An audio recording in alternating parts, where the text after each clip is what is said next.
So Madhavi, for the last 15 years or so, you've been working on sovereign financings.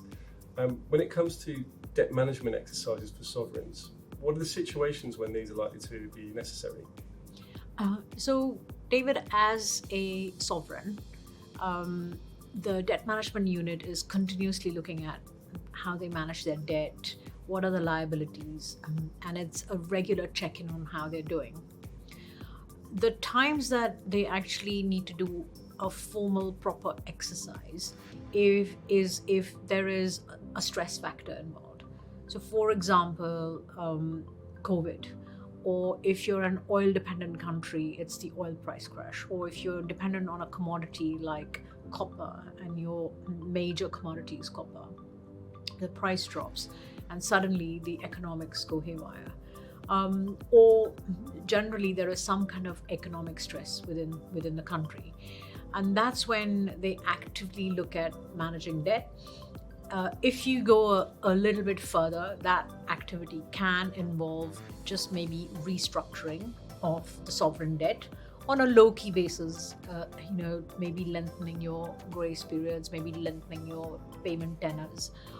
On a much more higher scale, you can have a situation where it's a full restructuring with the IMF involved, Paris Club involved, maybe talking to the World Bank. So it just depends on the level of stress. But usually a well-managed debt management unit for a sovereign will be conducting that on a regular basis. And this is all about avoiding the cliff edge of a sovereign default, right? That is right. The intention is you're managing your debt, you're basically budgeting correctly for the country, and you're making sure that you're avoiding falling off the cliff.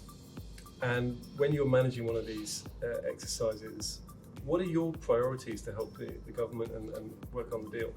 So we get involved during times of stress mainly. If it is a structuring where it's not stress related, but just making the liability management and debt repayments better, we get involved in what debt actually can we renegotiate, what are the tenors that we can extend. And that is where we actually add value, because we can talk to the lenders, we can talk to all the stakeholders. If you're looking at a typical sovereign debt portfolio, you're looking at Eurobonds, you're looking at ECA financings, you're looking at structured financings, you're maybe looking at private placements, you're looking at World Bank debt. And it's talking to all these institutions, making sure that you're working with the sovereign to have those difficult discussions, making sure that some of the undertakings, like are the unsecured lenders on a pari passu basis, and any security package or collateral that the sovereign might have given stays in place, and you're not accidentally triggering an event of default, because typically an event of default, if triggered, is a cross default across all their financings. And it's having those sensitive and delicate conversations with the lending group in a scenario where the sovereign has gone into extreme stress, as we saw a few times during COVID, and post-COVID, Zambia, Sri Lanka. We have discussions with the World Bank, the IMF. We discuss the IMF facilities. As you saw during COVID, a number of countries signed up to the World Bank's DSSI program. And it's really engaging with all the lenders and guiding the sovereign. Also, in times of these stress, David, what happens is the lenders like to impose more stringent conditions, and we can understand that because they want their debt protected. Mm-hmm. They want all the rights.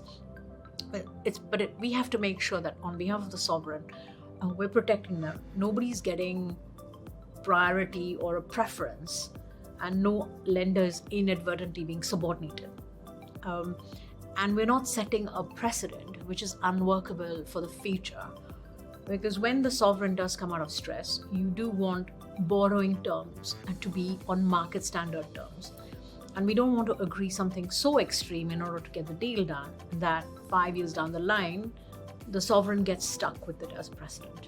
And so this is really a balancing act. So for the government, they want to get through this period of stress, but the banks can only be pushed so far, and so finding that balance, I guess that's where the experience comes in. That is right.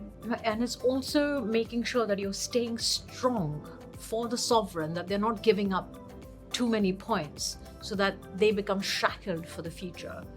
You want their debt to be sustainable. And yes, that is something that the financial advisors, that the economists will advise the sovereign on. But our job is working with them and ensure that the terms that they're agreeing to are sustainable as well.